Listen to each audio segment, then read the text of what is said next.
Salam sukacita dan salam damai sejahtera bagimu Bapak Ibu Saudara-saudaraku yang diberkati oleh Tuhan.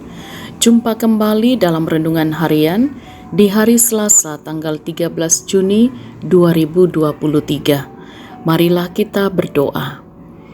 Tuhan sumber kehidupan kami, bersyukur atas ruang dan waktu yang Tuhan masih karuniakan.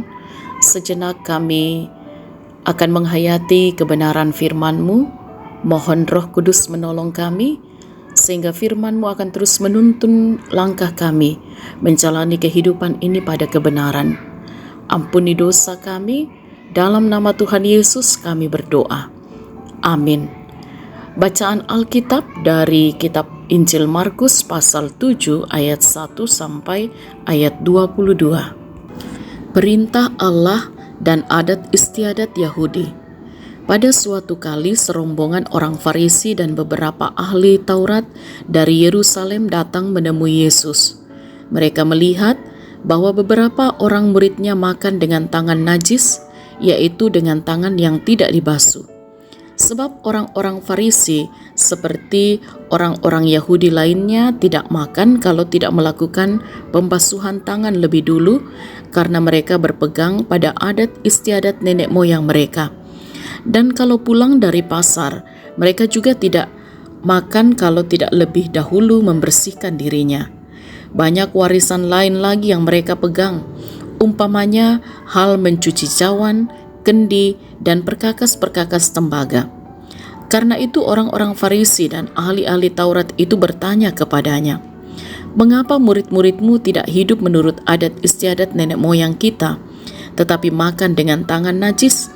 Jawabnya kepada mereka, "Benarlah nubuat Yesaya tentang kamu, hai orang-orang munafik, sebab ada tertulis, bangsa ini memuliakan aku dengan bibirnya, padahal hatinya jauh daripadaku. Percuma mereka beribadah kepadaku, sedangkan ajaran yang mereka ajarkan ialah perintah manusia. Perintah Allah kamu abaikan untuk berpegang pada adat istiadat manusia." Yesus berkata pula kepada mereka, "Sungguh pandai kamu mengesampingkan perintah Allah, supaya kamu dapat memelihara adat istiadatmu sendiri. Karena Musa telah berkata, hormatilah ayahmu dan ibumu, dan siapa yang mengutuki ayahnya atau ibunya harus mati. Tetapi kamu berkata, kalau seorang berkata kepada bapaknya atau ibunya, apa yang ada padaku yang dapat digunakan untuk pemeliharaanmu sudah digunakan untuk korban, yaitu persembahan kepada Allah, maka kamu tidak membiarkannya lagi berbuat sesuatu pun untuk bapaknya atau ibunya. Dengan demikian firman Allah kamu nyatakan tidak berlaku demi adat istiadat yang kamu ikuti itu. Dan banyak hal lain seperti itu yang kamu lakukan."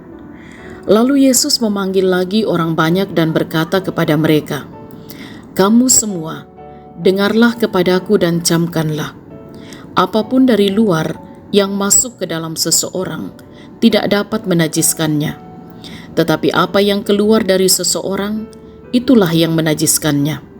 Barang siapa bertelinga untuk mendengar, hendaklah ia mendengar." Sesudah ia masuk ke sebuah rumah untuk menyingkir dari orang banyak, murid-muridnya bertanya kepadanya tentang arti perumpamaan itu. Maka jawabnya, "Apakah kamu juga tidak dapat memahaminya? Tidak tahukah kamu bahwa segala sesuatu dari luar yang masuk ke dalam seseorang tidak dapat menajiskannya? Karena bukan masuk ke dalam hati, tetapi ke dalam perutnya, lalu dibuang di jamban. Dengan demikian ia menyatakan semua makanan halal." Katanya lagi, "Apa yang keluar dari seseorang, itulah yang menajiskannya.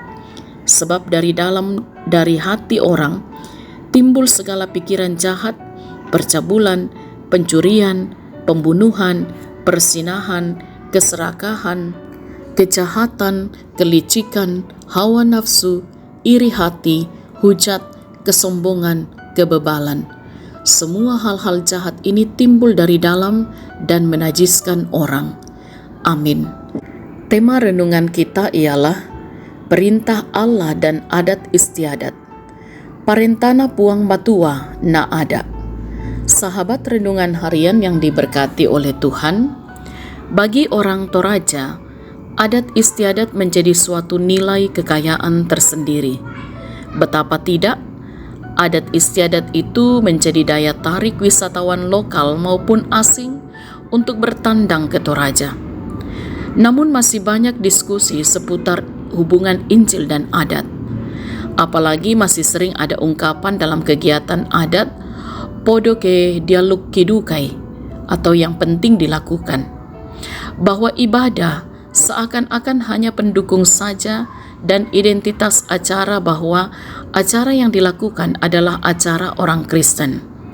Lalu bagaimana pandangan Yesus tentang hal tersebut? Saudara-saudara, Yesus memberikan penjelasan kepada orang Farisi dan ahli Taurat yang menyalahkannya karena murid-muridnya makan dengan tidak membasuh tangan.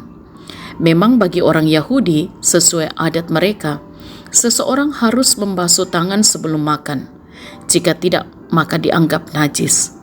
Dalam keadaan itu, Yesus menjelaskan bahwa adat istiadat itu baik, tetapi bukan dalam kemunafikan seperti yang dilakukan orang Farisi. Yesus menghendaki agar perintah Allah menjadi yang utama, walaupun adat itu tetap dihormati. Yang dimaksudkan bahwa nilai yang harus menggerakkan kita adalah perintah Allah, bukan karena adat istiadat yang hanya berisi kebiasaan yang dibuat oleh manusia. Saudara-saudara yang diberkati oleh Tuhan, demikian pula dalam kehidupan kita khususnya sebagai orang Toraja. Seringkali lebih menonjolkan perhatian kita pada adat istiadat. Urusan adat lebih mengikat dan menjadi keharusan untuk dilakukan. Sementara perintah Allah seperti pelaksanaan ibadah pada rambu solo atau rambu tuka yang seharusnya menjadi inti kegiatan justru hanya sebagai pelengkap saja. Nilai-nilai adat penting. Namun untuk melakukan nilai-nilai itu harus diterangi dan dilakukan menurut perintah Tuhan. Amin. Mari kita berdoa. Tuhan, kami bersyukur atas kebenaran firman-Mu yang boleh kami baca, kami renungkan. Kiranya dalam perjalanan kehidupan kami, firman-Mu senantiasa menjadi terang dan suluh bagi langkah kami. Berkatilah kami sepanjang hari ini dalam segala aktivitas kami ya Tuhan. Topang kami dalam mengerjakan setiap tugas tanggung jawab dan peran yang Tuhan percayakan. Berkati anak-anak kami untuk terus bertumbuh dengan baik dan juga dalam pendidikan bahkan di dalam masa muda mereka. Berkati saudara-saudara kami dan topang mereka yang sedang dalam keadaan sakit, juga mereka yang berduka. Kiranya mereka dipulihkan dari keadaan mereka kuat dan teguh menjalani kehidupan ini.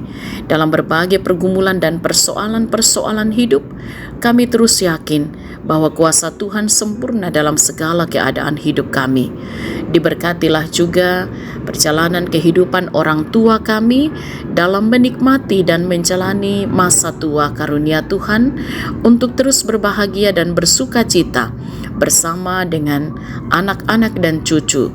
Juga kasih Tuhan yang terus dialami oleh setiap anak-anak Tuhan lewat pertambahan usia ataupun keberhasilan yang boleh diraih dalam kehidupan ini. Tuhan sempurnakan sukacita setiap anak-anak Tuhan. Diberkatilah hamba-hamba Tuhan dalam pelayanan bersama di tengah-tengah jemaat, bahkan dimanapun Tuhan mengutus. Diberkatilah pemerintah kami untuk juga tetap mampu mengemban tanggung jawab di tengah-tengah bangsa yang kami cintai. Jaga lindungi kami ya Tuhan di sepanjang hari ini bahkan di sepanjang hidup kami. Ampuni dosa kami dan sempurnakan doa kami. Kami berdoa dalam nama Tuhan Yesus, itulah Tuhan dan Juru Selamat kami. Amin. Sahabat renungan harian yang diberkati oleh Tuhan, selamat beraktivitas hari ini. Tetaplah semangat dalam iman, bersukacitalah senantiasa di dalam Tuhan Yesus. Salam sehat, Tuhan Yesus berkati.